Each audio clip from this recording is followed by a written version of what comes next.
Welcome to Home, Space and Reason, a podcast about creating a home that thrives. Hi there, I'm Christina Browning, your host. If you know your home could be so much more than it is, I discuss home functionality, aesthetics, and automation. I'm a realtor in Portland, Oregon, and a home functionality coach.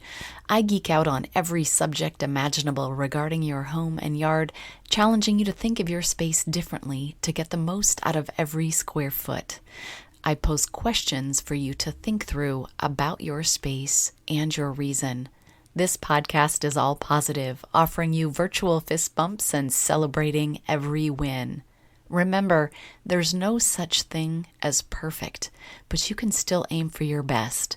Follow along on social media under the handle Space and Reason. In this episode, let's discuss you.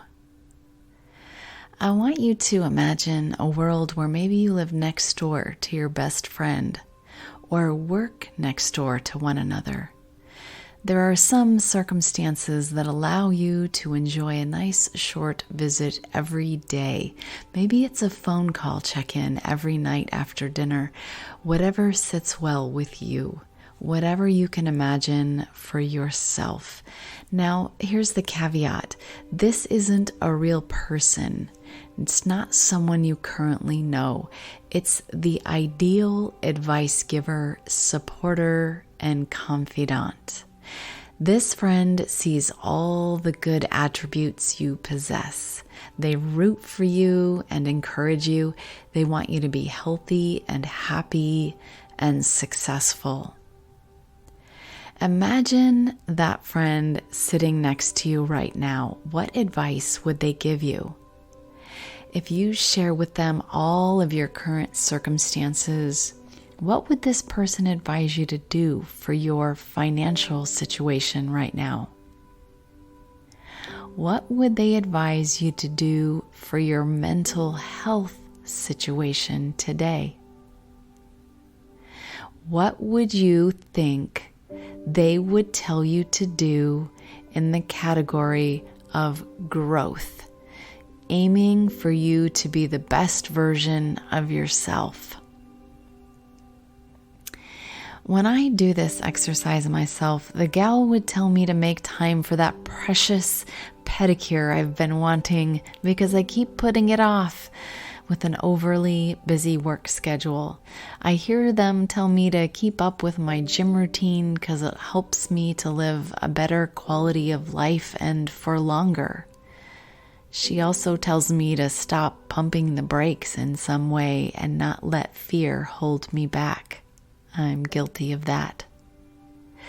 Get real quiet and sit with this idea.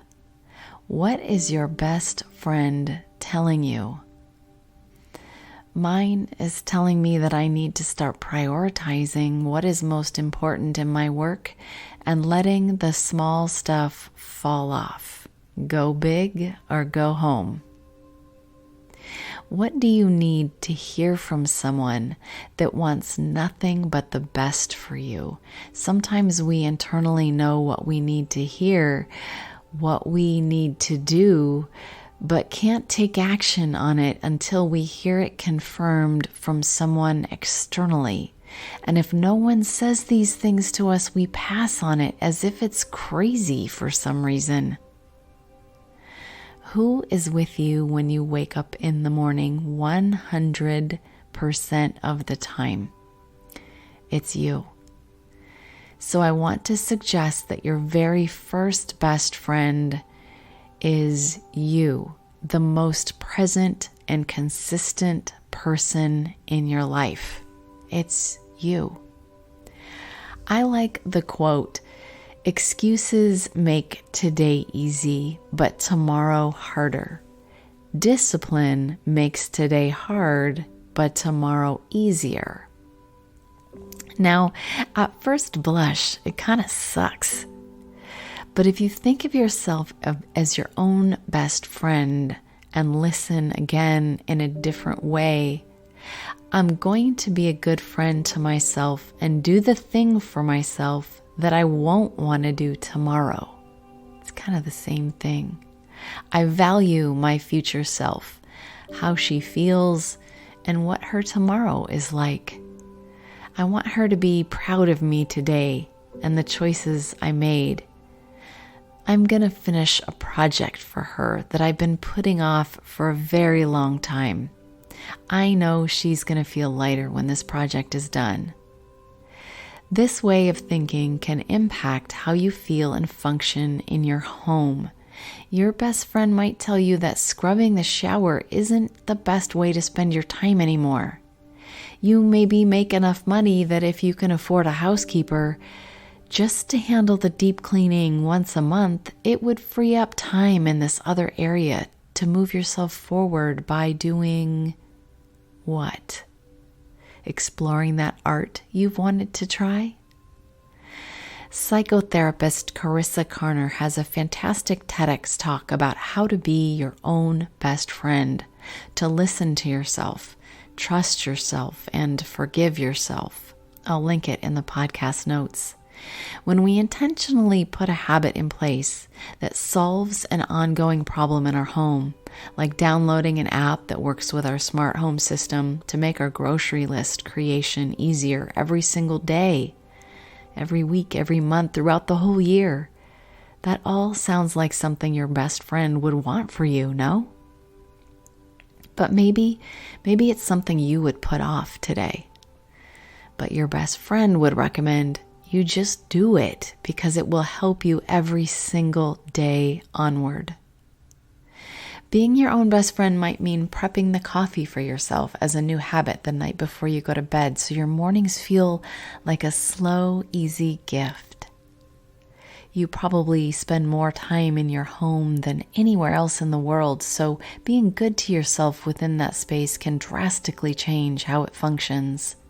A friend would want you to figure out how to get that automation going so you don't have to always do that thing that could be happening automatically.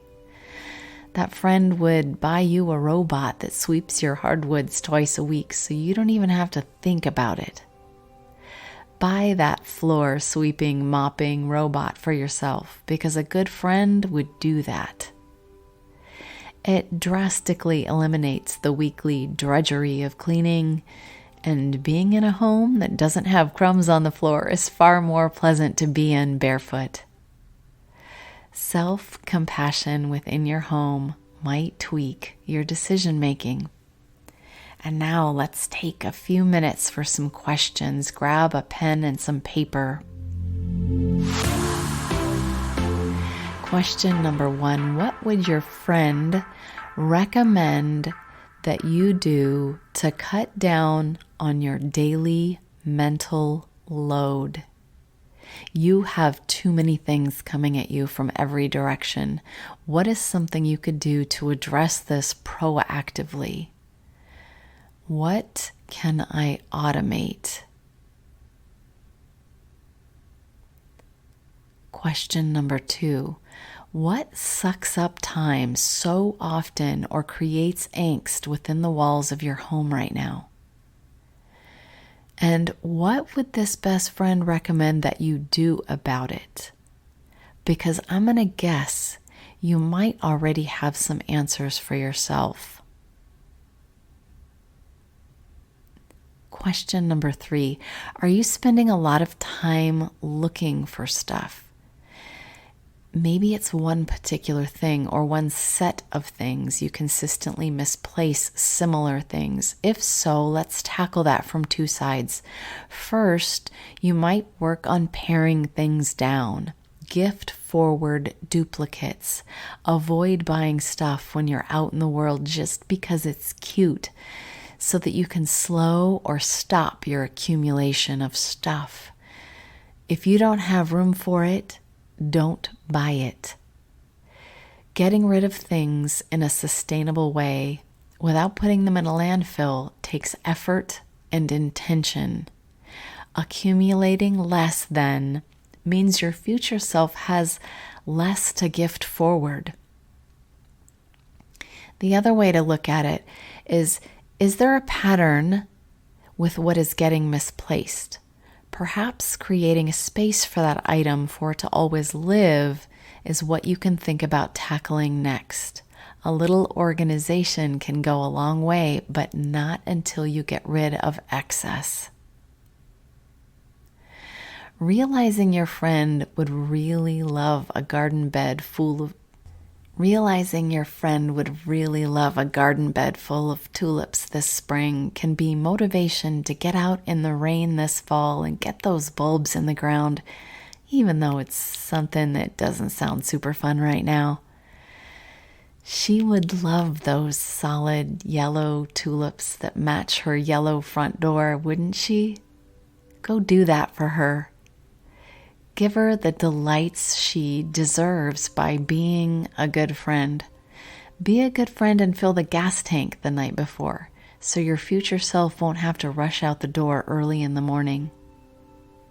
I find it so interesting when I think of myself as my own best friend, how it shifts the feeling of doing some tasks and makes them more of an honor to do for my future self, less drudgery. Who do you know that might enjoy this podcast? Maybe this particular episode. Help me spread the word. If you have feedback or have an idea for a future episode, I'd love to hear from you. Send me an email at Christina with a K at spaceandreason.com.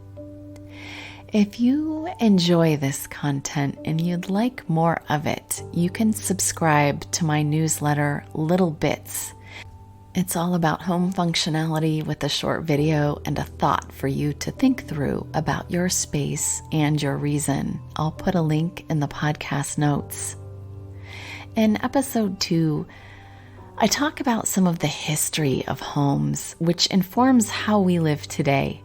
As recently as 1940, nearly half of the houses in this country lacked plumbed hot water, a bathtub, or a shower. That was my own mother's home as a young child.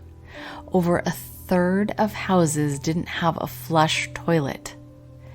As late as 1960, over 25% of houses in 16 of the United States didn't have complete plumbing facilities for real. Jump over to episode 2 if you haven't yet listened and geek out with me on the history of homes. When I created this podcast, I wrote it with the intent that it can be built on itself, which is why I don't do any one topic twice. So if you haven't started from the beginning, I invite you to. If you happen to know someone in the market to buy or sell in the greater metro Portland, Oregon area, kindly send them my way. The finest compliment I could receive is the confidence of your referral. I have gift certificates available for home functionality coaching. Sometimes we aren't quick to spend money on ourselves, but now you can ask for a coaching session. It's also a wonderful gift for someone who's just bought their first home. Head over to my website, spaceandreason.com, and click on the Imagine link. Thanks for sitting in on this conversation about creating a home that thrives. I'll meet you back here for the next episode.